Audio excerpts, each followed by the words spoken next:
Good morning, good afternoon, good evening, whatever time you are following Stiletto Talk podcast. Again, my name is Paula Hutchinson, and I am your host. As you all are well aware, we are now into many weeks into the historic pandemic. If you're not aware, it has been at least 102 years since we've had the last pandemic. And here we are in the pandemic with lots of just ever-changing information. And so many things have happened. So many triumphs as well as tragedies have happened during this time. First and foremost, we want to say thank you for coming on and listening to Stiletto Talks podcast. And secondly, that please know that every family, whether you are directly impacted or indirectly impacted, that you're in our thoughts and prayers here at the Stiletto Talks podcast. So today is still about self-care.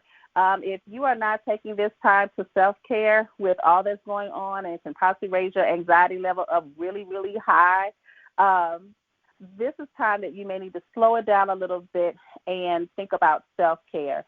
And I am excited today that if you all are not aware, I moved to Arizona almost 3 years ago, this coming August.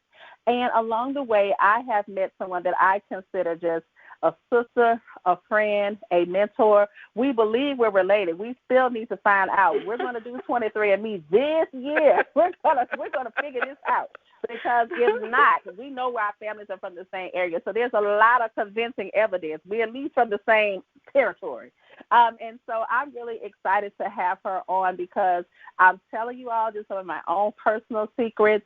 I myself have struggled with anxiety. That has been one of my things. If you follow me on social media personally or professionally, I talk a lot about my own personal anxiety and things that I do that are non-medicated to get myself to calm down. Now, I'm not telling people to not take your medicine. If you are assigned medicine, take your medication, because I did when I needed to. But I also have found that just taking time for myself and relaxing is really important. And so I have a very special friend, sister, mentor on today who is the owner of her own self-care products line that is absolutely phenomenal. I am going to share the secret today, because I normally look, she's so good. I normally keep her secret until we had an event. But I feel like this is the time to also grow small business as well.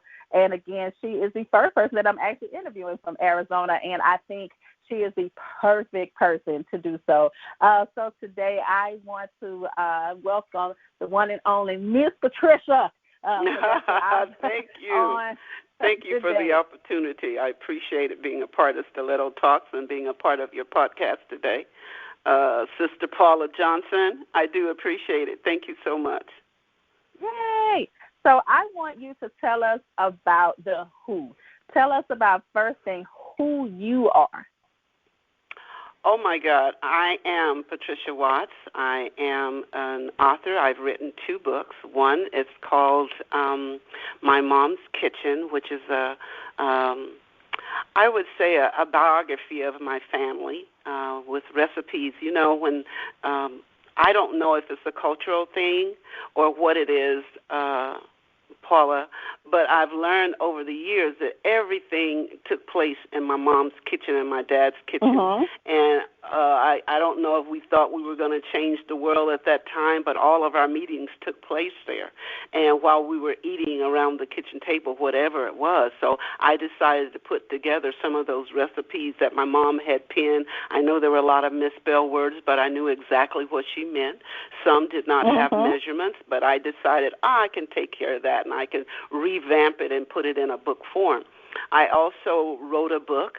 I am a transplant of Arizona, but I was born in Louisiana, raised in Kansas, transplanted to New Mexico, then to California, then transplanted again back here in Arizona in 2013.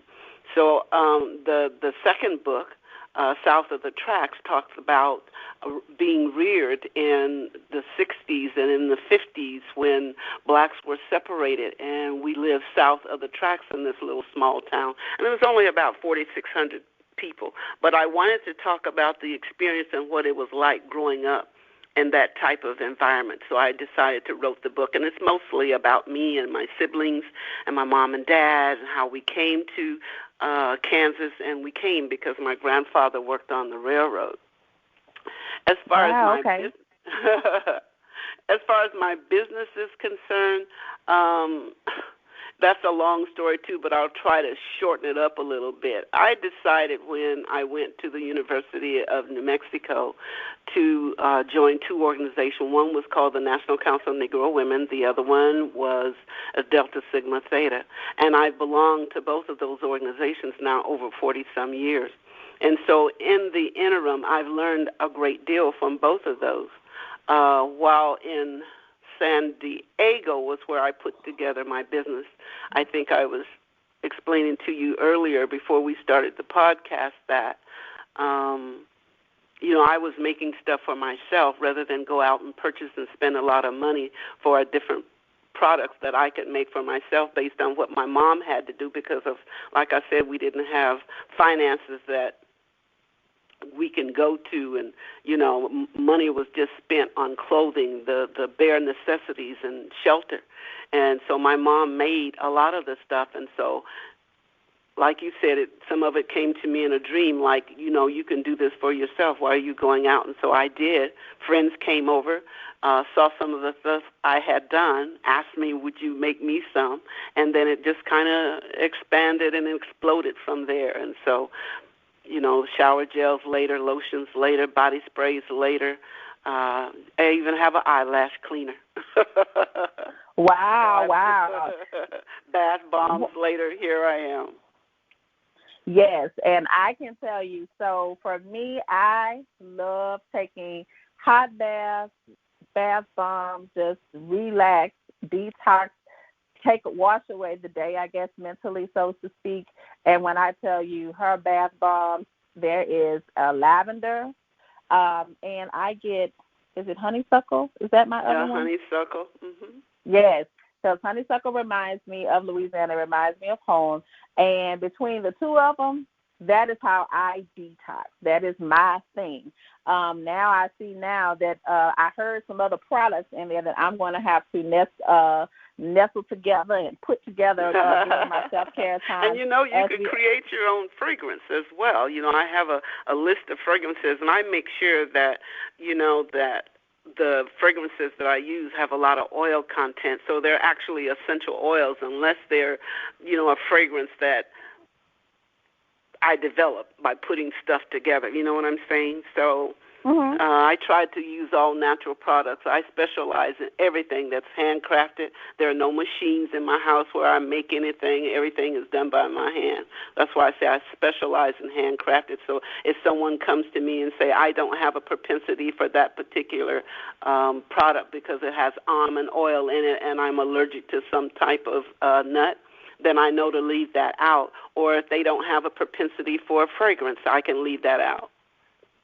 That is awesome, and I think that what you said is so interesting that, and you and I were talking before we started the podcast of doing things just a little bit differently, and I think that that's something that I know will certainly, if you keep putting that out there, just that component alone is something that people will look for and gravitate toward if we didn't know, if we were not educated on it before with your products. Certainly now, because now I know I can experiment and play around with some stuff, but I know that being able to customize products based on our ever-changing bodies, I think is really important, and it's good to know that your handcrafted products, that we do have the options to do that. Now, you did talk about the how, because you talked about how you got started, and you talked about your friends loving your products. But I want you to share with me your story that I always love. As you all can tell, this is, like I said, one of my favorite people in Arizona. So I want you to share with us the how. How do you remember making products as a child? Because I think this story is just so fascinating to me, because sometimes we all need to go back and remember back in our mind. Your business is actually probably in the back of your mind, and you're just not even thinking about it because you're so bombarded with so many things. But now that you're slowing down, you need to start thinking about some of those old dreams and some things that we did while we were growing up. And one of the things that Ms. Patricia shared with me is her how, with her mom making things based upon just their family need of what they needed just to care for their family every day. So please share with us the how your mom would do her products.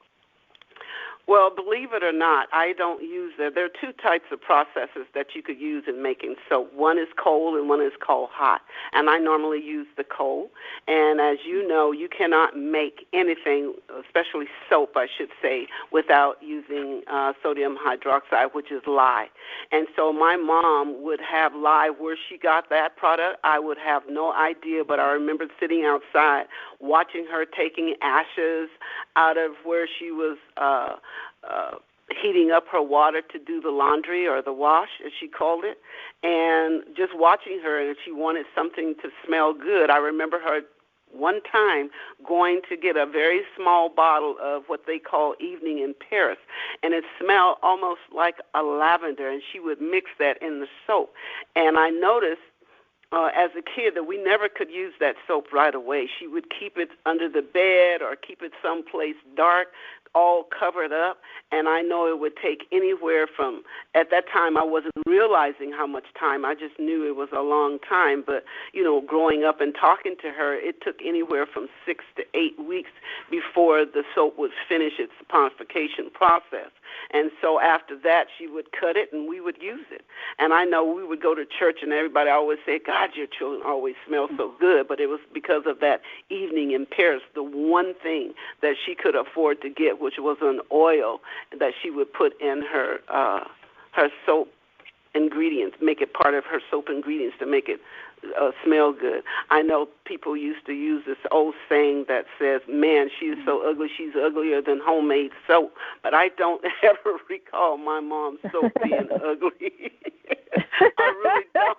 She took her time because it can, it'll start to what they call trace and thicken up, and by the time you pour it in a mold, or she used an old soap box or a crate that she would line with old clothes or old something and pour that soap mixture inside that crate and then leave it for a while, and then she would take a regular casing knife and just cut it up and make a few bars, and sometimes she would give bars away to her relatives or people that lived, because my dad was a sharecropper, and so we didn't own much of anything. We didn't even have a vehicle, so you can imagine what it was like that we had to, by necessity, use my mom's formula to make whatever she made for us, even clothing.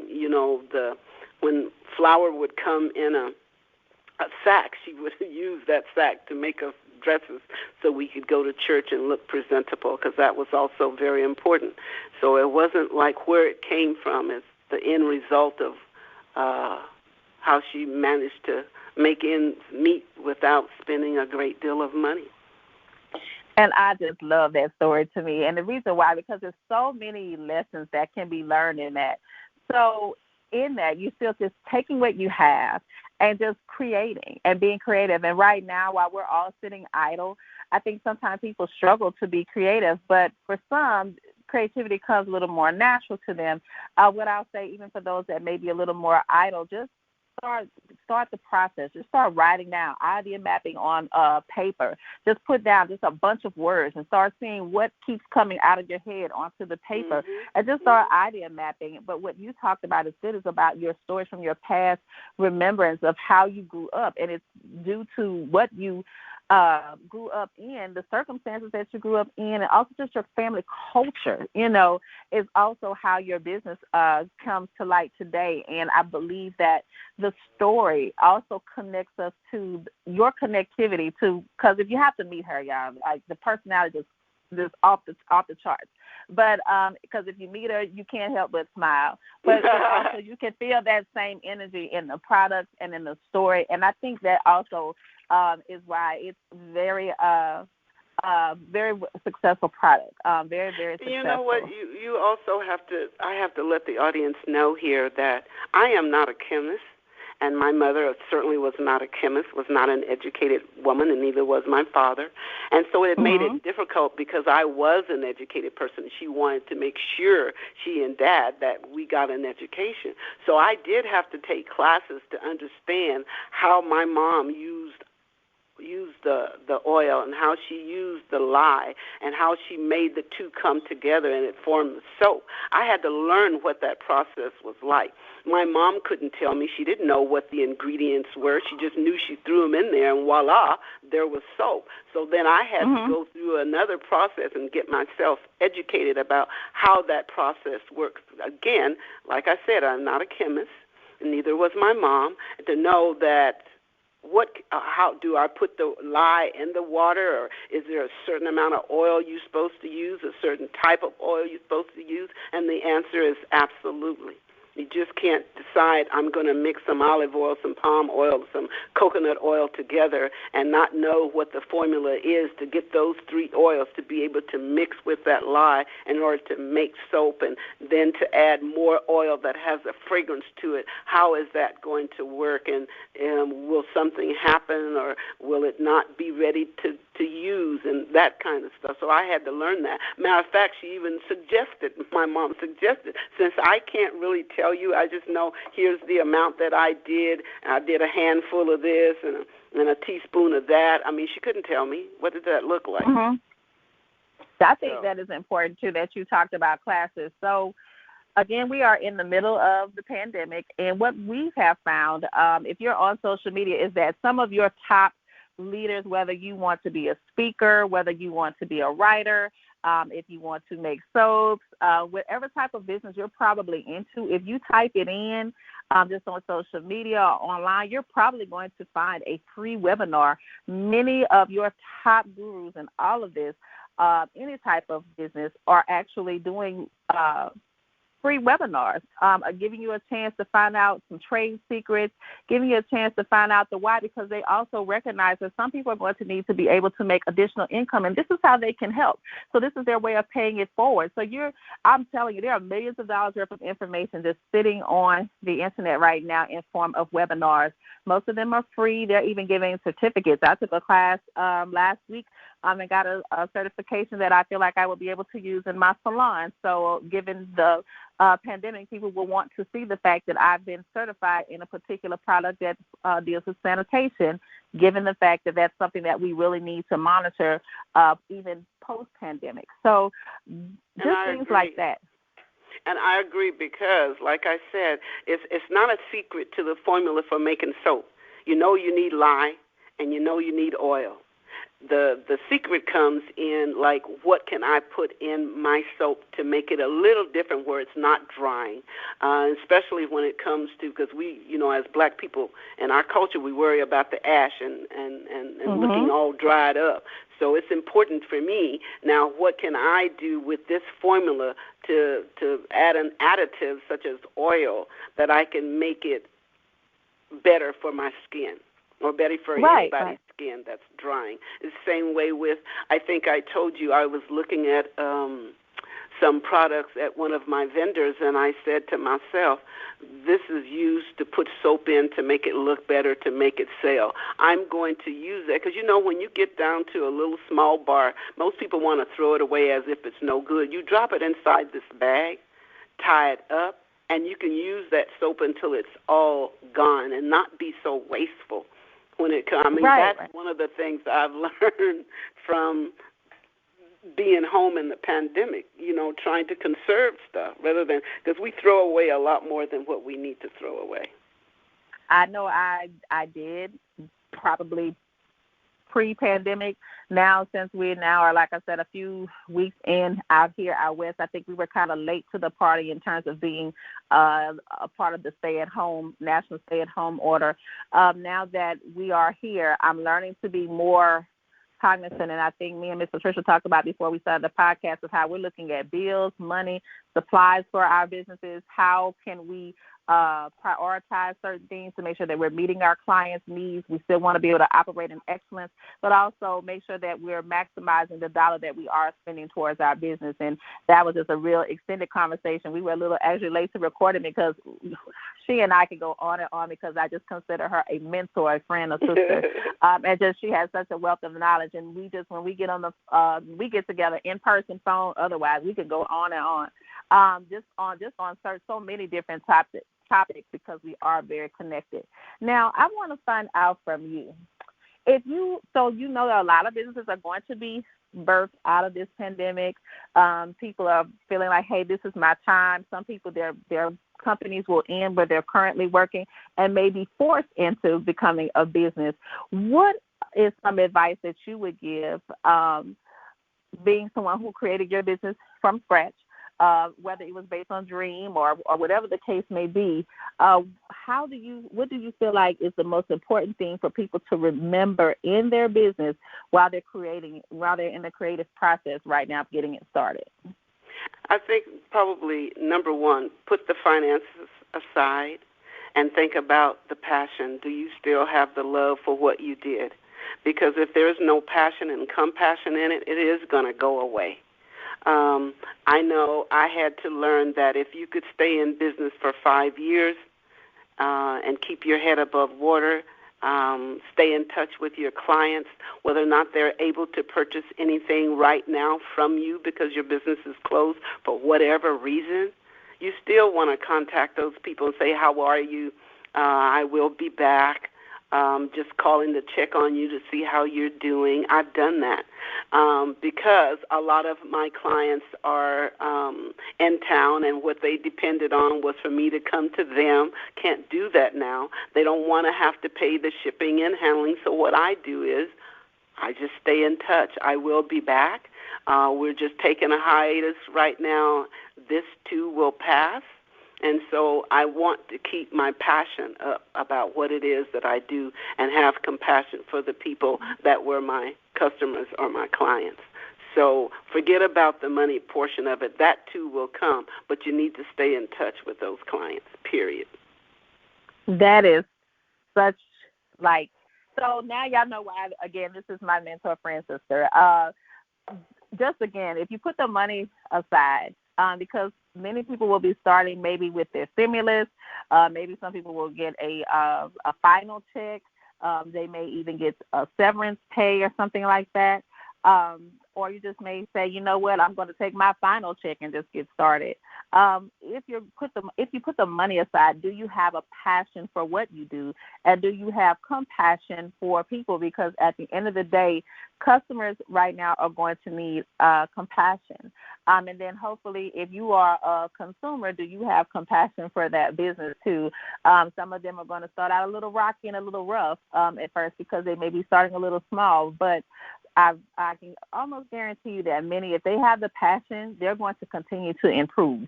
So if you're there from the beginning, you'll be able to watch that progress. It might start a little ugly, but they're going, as Ms. Patricia said, ugly as soap. You're going to see that progress. You're going to see that progress. I had to come to the realization also, Paula, that I'm not the only person out there in the world that's making soap and have a passion and compassion for my clientele. I'm not the only person out there. I know I have to do something that's going to set myself apart from everybody else, and that they only are going to think of me rather than think of Bed Bath & Beyond, rather than think of Bath & Body, but let me think of Patricia's Essentials and see how I work with her. And that's why it's so important to stay in touch with those clients, because then the money is going to come.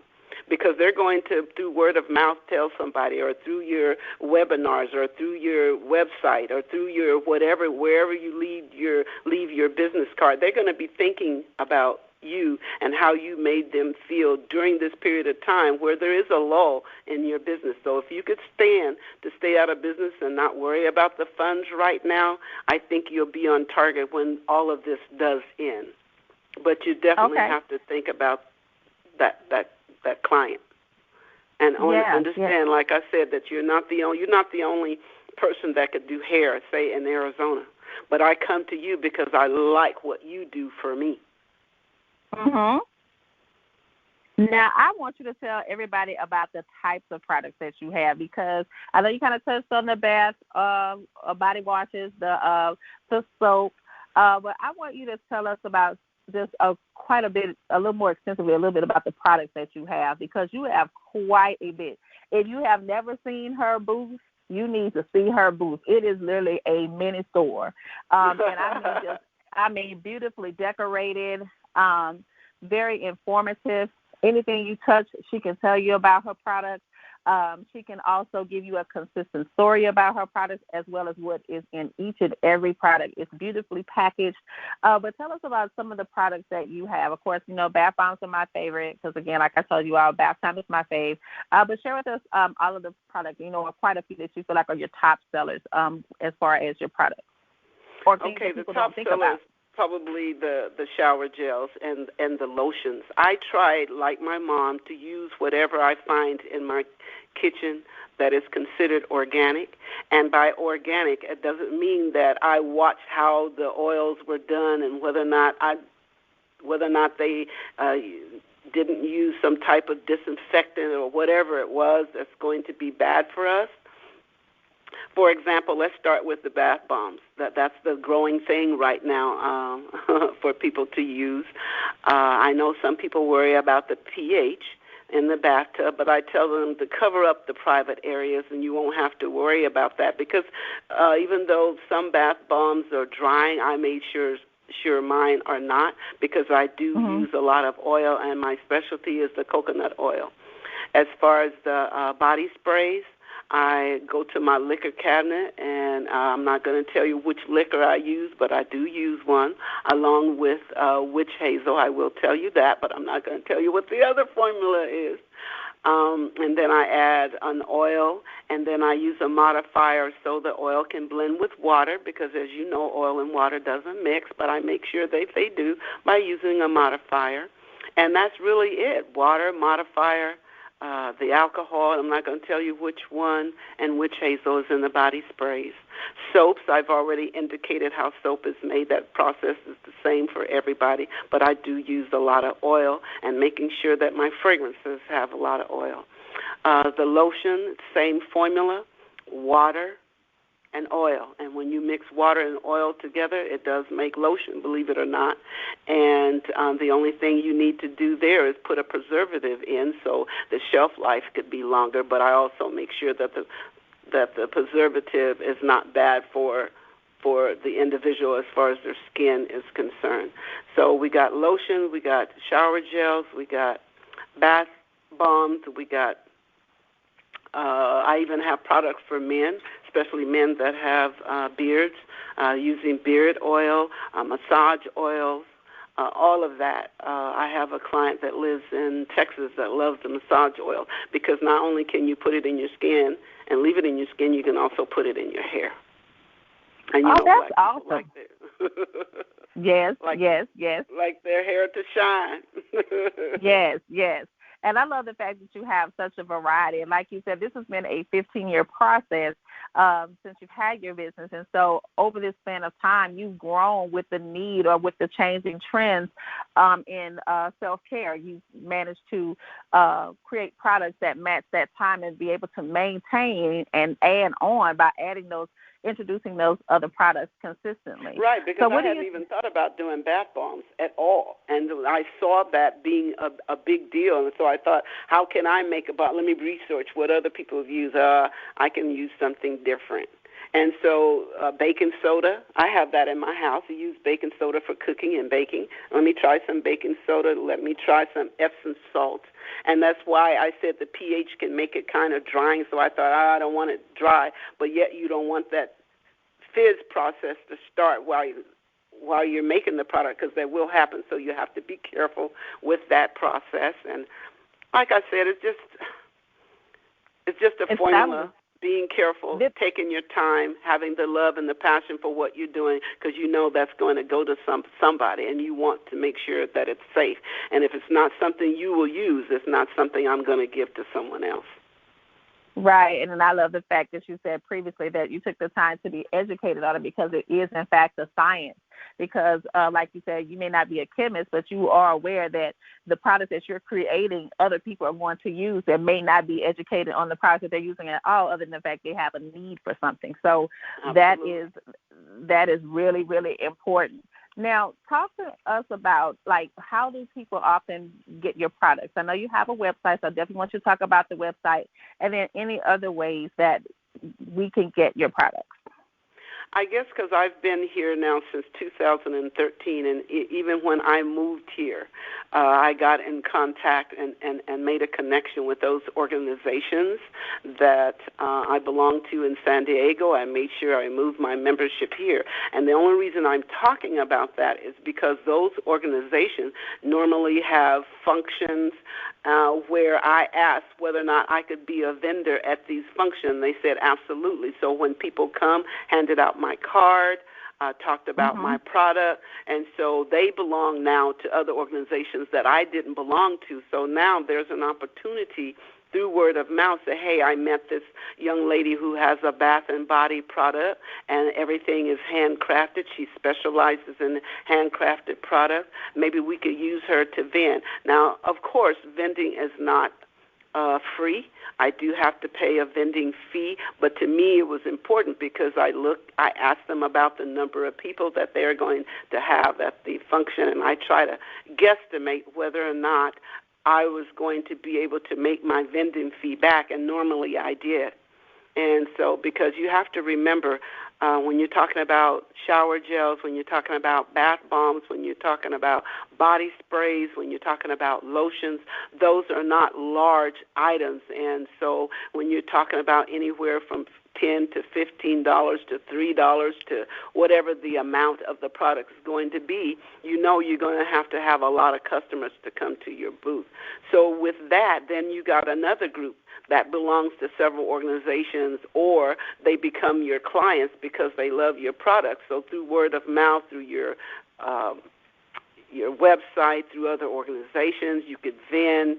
And then you have organizations that want to promote black businesses, and so I'm a part of that. And so whenever something comes, somebody said, make sure you go and ask Patricia's Bath and Body to be a vendor. Her products are good. So it's not just about them making money and taking your vendor fee. It's also about whether or not they want a vendor that they know is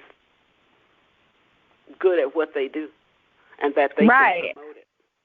And you're right. And so for those of you who are considering creating these products, I think that Ms. Patricia touched on something that's really important for you to understand early on, especially since vending may be one of the first ways that you introduce your product to others. It's really important that the products that you have, because you may have to give away a couple of samples to some vendors, and to those that are actually hosting the event, are actually having those events in certain areas, you're going to see a lot of small markets pop up. And then there are a lot of established markets where they want to see your product in advance, or they want to know, like, what are you offering? How does your product come? How long have you been open, or what makes you unique? Many of them actually have committees that go through and sort out the vendors and identify vendors, as Ms. Patricia said, that they know that will be conducive to the type of attendees that they have. So it's really important that, especially if you've never had a business before and you decide that you're going to go out, again, vending is probably going to be one of your first ways, especially if you do not choose to have a storefront. Even if you don't have a website yet, that is going to be probably the first place you're going to go for people to physically touch your products and actually purchase a tangible good. You definitely want to make sure that even if it's simple, just keep it simple and keep it just on point, because if you don't, like she said, they generally have a list, and like they always say, hey, you need to call Patricia's Bath Essentials. We know that she has some of the best products out there. We know that that's someone that our attendees look for, and so they already have her on the list because she's already like a veteran vendor. Most times they already have veteran vendors, so they're only going to allow so many new vendors in. So you want to be one of those new vendors that's selected. And how do you do that? Just start from the beginning, having something that's quality that you've put together, which is kind of what we've talked about the whole time, but making sure you have something that's quality from the beginning. And I think it's just really important. didn't touch on this, but my business is registered with the state of Arizona, as well as the city of Gilbert. Now, even though I don't have a brick and mortar, I do things out of my home, so that's very important that my business also is registered with the state. And also I have to stay within the guidelines of the FDA. And the reason why is because some people, like I said earlier, don't have a propensity for an ingredient that you have in your product. So it's very important that the ingredients are there. So if there are any allergies or, like I said, people don't have a propensity for a certain thing, that they could see this is what's in that product and I can't use that. Can you make it without that? That's why specializing in handcrafted products is important to me, because I'm catering to those people also that want to be able to develop their own product that's best for them rather than what's best for me because I like it. And like I said, registering your business is very important. Paying your taxes on your business is important, and because they want to make sure that you are legitimate and that you're doing the things that you need to do based on what Arizona or what the city of Gilbert is asking for certain businesses. And me and Ms. Patricia talked about a new normal. So a new normal is going to be formed post-pandemic, whether you all want to believe it or not. There is a new normal. I think we've all learned of what we can live with and what we can live without, what we will tolerate and what we won't tolerate. And so even with particular festivals and events, as they've had to reschedule, they've already lost money, and so they're going to be definitely looking to recoup money back. They're going to be even more selective. And so I think the registration of your business needs to be at the top of your checklist. Your general states generally have a Department of Revenue. Your city generally has one, as well as your state, and you can find out really easy how to register your business and just become legal. If you don't do anything but register the name right now, once you get ready to start selling, you definitely need to register your taxes. You can do all of these things online, and if you don't know how to do it, you can generally call. They have telephone numbers that you can reach out to someone specifically in a department, and they will actually walk you through the process within your respective states. I did the same thing in Louisiana, and I did the same thing in Arizona when I moved here. So there are certainly the steps that you want to do to legitimize your business, no matter how small it is. Even if you haven't sold anything, just turn in zero. You want to just still turn in zero for your respective city or county or wherever, however you need to register yourself, because at least turning in that zero and making sure that you have that employer identification number, EIN number, just add some legitimacy to your business, even if that turns out to be zero, that, hey, I didn't sell anything yet, or even if you took a loss. It's also very important. And then you want to start getting in, being a part of as many free classes as possible to learn how to run your business. Again, there are tons. If you can't physically go somewhere and learn more about it, generally there are a lot of business events that will have webinars. I know that SCORE is a very big one that will have webinars attached to them. Also, there is Walker's Legacy that has a ton of information, and soon we will have it on StilettoTalks.com, because we are currently working on the website during the pandemic. So those are certainly some things that we're going to keep on our website too. So no matter where you live, you'll have a checklist, because it's really important that do not come out here wrong with your business, because it's very hard to backtrack, and it can also cost you money. Yeah, don't do that. Don't do that. And not only that, you mess up your name. And once you change something, you mess up your name, and people are going to remember that. Because one of the other things I was going to mention, Paula, is the fact that I don't just cater to African Americans. I cater to anybody that wants to have specialized handcrafted products. So by registering with the state of Arizona and by registering with your business with the city of Gilbert, people go online and look for those businesses that are registered. I've been to Tucson, and it wasn't an African-American African-American organization that had me there. I've been to up north. I can't remember the name of the community, but it was like a country and western function, and like a rodeo. And so it's just a matter of why they want you there, whether or not you think you can do well at that particular event. And I don't just go because they ask me. I also do my research on that event to make sure that I will be able to sell anything there, because it may not be a function like I've done a car show and I've made mistakes. And so I've done a car show and I thought, ain't nobody going to walk around with all of this stuff in a bag. But I made the mistake of going to the car show and without thinking about, what is that clientele going to look like? What is that audience is going to look like? Are they going to be willing to come? Or is it going to be a male group, or is it going to be a mixed group? I mean, you have to think of all sorts of things. You don't just go because it's a vending opportunity. Right. And so even like you said, I do my research on, not only do I host events, but even for me as a person that hosts events where I have vendors have usually researched me. They've looked at past events. They've looked at past response. And then they may reach out to me. Now, I have a list here in this particular area as well as a list back home where I actually go out and I can reach out to one group for veteran vendors. But here in Arizona now, I also have a veteran list too. So we'll be selective on who we will allow in to as a new vendor, because now we have a reputation and an expectation of the type of vendors that we have. And again, when you have these events with these high expectations, as a host, you want to be able to deliver, and also as a vendor, you want to be able to deliver as well.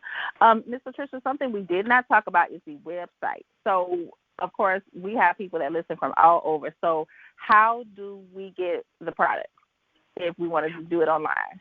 Okay, they could call me at 858-218-5819, or they could go on my website, which is Patricia's Bath and Body, or by research, or you could do www.patriciasbabe.com.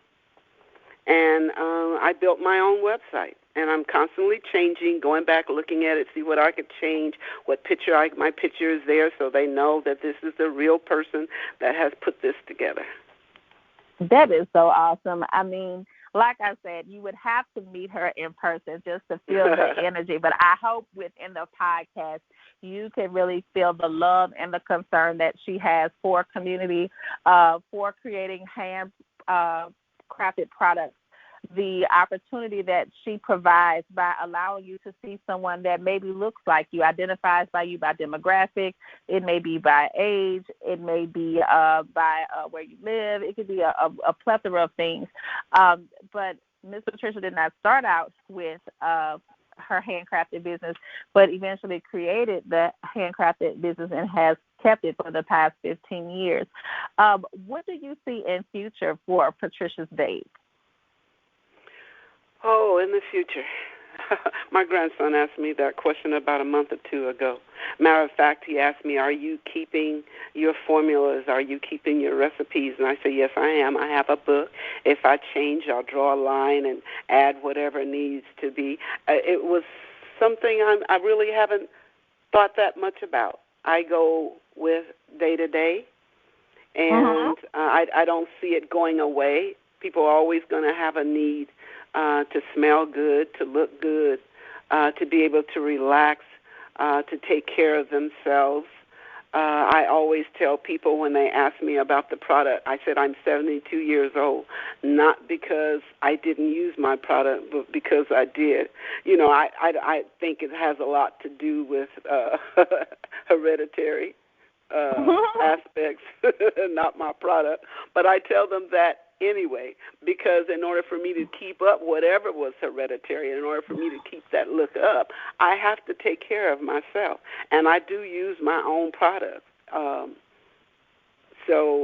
Like I said, I haven't really delved into where I see it in the future, except for it'll still be existing. And if not by me, by someone in my family, I think they'll take it up because they do like it, especially my grandson. Awesome. And you brought up the word of the phrase that pays, self-care. In this time, especially right now, and even post-pandemic, because eventually we'll all go back to work. Everybody's routine is going to go from being really slow, probably back to something being really, really fast. And I think some of us have fallen in love with our schedules being kind of slow. But like what I've shared with you earlier, I personally have fallen in love again with self-care. I think that I've been a part of so many things so long and put on so many things for others to have that experience without me actually experiencing the self-care component. But during this time, I have fallen in love with self-care, and I must say again, and I must say that I think I may be even a little addicted. Yeah, because I wasn't always resting. I'm a person that's addicted to reading books. I may read 2 books a week. I'm in every organization I can find to get in. I'm in it. I'm going, and I rarely see my house. And I always say I'm passing through my house, and I live in the community. But I think that right now I have been able to live in my house and not pass through my house. And so I've fallen in love with just taking care of myself and just walking every day. I realize that my walk is not coming out of my schedule. So why do you feel like... Well, I'm glad you're using me to help you take care of yourself, because I truly enjoy what I do. I really do. And like I said, without that passion, I don't think I would be where I am with my business today. And like I said, future, I don't see it going anywhere because I don't see anybody else going anywhere. And as long as there are people, then there's going to be Patricia's Bath and Body Essentials. Yes. So in terms of self-care, why do you feel like self-care is so essential right now? And how do you feel like it's going to be essential in us getting back to what will be our new normal? You know, as a caregiver, I had to be a caregiver for my daughter until she passed away. And I knew at that time that if I couldn't take care of myself, I wasn't going to be able to take care of anybody else. I love community service. I love giving back to the community, but I know I can't do that if I haven't taken care of me. I can't sell any of my products if I haven't taken care of me. And so it's almost like, you know what it's like in being in the beauty world. If people see you in disarray with yourself, why would they want you to do their hair? They wouldn't. And so I know I need to take care of me, because in order for me to take care of somebody else, whether I'm the caretaker or not, I still need to take care of me. And I think that's why sometimes when we hear about COVID-19 and the people that it attacks, the aged, or people that have preconditions, it attacks those people because they're not physically or not in a state where COVID doesn't need to attack. So I know I need to take care of me in order to be able to take care of myself and take care of other people. And it's funny you said that. I realized I went in my cabinet, of course, when COVID first really, we knew that this was turning into something more than just isolated incidents, and it first made it to the States. And I remember starting the fact to take my vitamins. And I said, well, I need to go to the store and get vitamins. I opened up my medicine cabinet, and, y'all, I'm telling you, this is how, when you're just busy and not productive, this is how things can happen. I haven't had to go buy vitamins until today. Actually made it back home to do this podcast because I had it all the time. I hadn't even used it. I had bought it, didn't use it. The seal was not broken. And so self-care is just so important. And that's how I realized I need to make an order with Miss Patricia, because now I'm out of stuff. So I was searching things for self-care and to wind down and not being consistent with my self-care. And I think during this time what I've learned, not just to be consistent in creativity. Creativity is one of those things that kind of comes and goes. I think for everybody, even the most creative, need just some downtime with it because it can drive you also insane. But I also believe that the self-care component for me, I was just really deficient in it, and I had to take ownership of the fact that I was treating myself in a way where it was going to allow infection, it was going to allow sickness, it was going to allow, because I was just run down. I was just exhausted, and I did not realize that. And so I have taken quite a bit of time, and I have figured out how to keep my exercise routine, my diet routine, all of that up, and have my schedule. And I don't think without this downtime, maybe I would not have noticed it for me, just for myself. But being able to slow down, or being slowed down forcefully, has allowed me the opportunity, and just being aware of what's happening to others and being mindful, that I need to take better care of myself. Absolutely, because this is the moment we've been waiting for. That's what I have to tell myself. This is the moment I've been waiting for. And now that I have that moment, I need to take advantage of it and take care of me. I noticed that I've watched more movies. Well, before I was always busy doing something. Didn't really say, kids ask me, Mom, did you watch this movie last night? It was, well, no, I didn't. Or someone say, did you read this book? No, I didn't. And I thought, what the heck am I doing? When I started looking back at the time, I wasn't really spending it doing much of anything to come to think of it. You know what? And I said the same thing. I don't know what I was doing. I mean, so if y'all ask me, I don't have an answer. I can't really say for certain what I was doing. What I will say is that I am going to do better by myself, and definitely put my best foot forward to be here for my family. And so that's why it was just so important for me during this time that we have you on, Ms. Patricia, just to talk about the things that we need to do to do better. Thank you. And I'm just so glad that you are the first person from Arizona that I have interviewed. And I am too. If you haven't and I hope I did you well. Like I said, yes. I'm looking to expand, and I hope this did it for me. I appreciate the opportunity. Oh, you're going to expand because we shop. So you all just plug in for the podcast, y'all. When the podcast comes out, and you will, of course, hear this, make sure that you are spreading this. And it can be found on Google Play or iTunes under the Stiletto Talks podcast. Or you can find us on podbean.com under stilettotalks.podbean.com. So there are a couple of different ways for you to find us. And then we're looking to expand in some other territories as well. And I can't wait to share all of that with you. But I must say it has been a pleasure.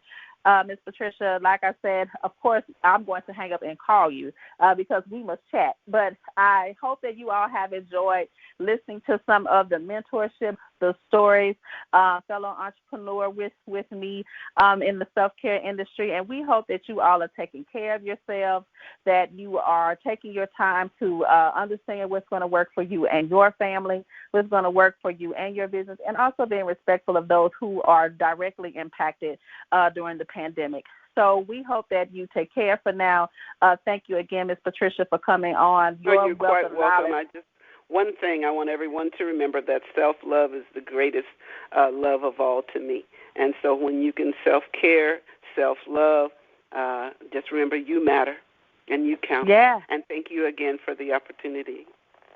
You are so welcome. We have enjoyed you, and I know that many people will be listening to this over and over just for the wealth of knowledge that you brought to the podcast today. We certainly appreciate you. So, everyone, bye-bye for now, and talk to you soon. Okay. Bye-bye.